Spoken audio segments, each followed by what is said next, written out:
জয় নিয়ে কি বলবেন? আশাবাদী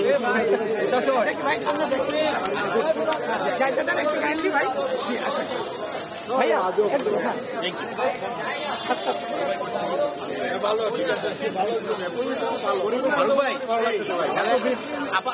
আবারও আপনি আসলে বলে আসছেন আসতে পারি আর কি।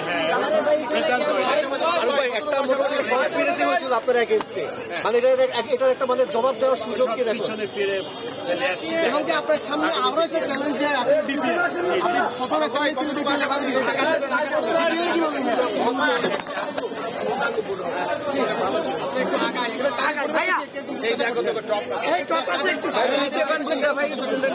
আশা করি যে পুরো প্রতিজনের বোর্ড হয়ে খুব ভালো হবে। একজনের 3-4টা করে ভাই বুলবুল ভাইয়ের নেতৃত্বে কতটুকু আস্থা রাখছেন? আমি ভালো বুলবুল ভাই অনেক কাটা ছোড়াছুড়ি হয়েছে নির্বাচন থেকে, অনেক কথা বলেছে।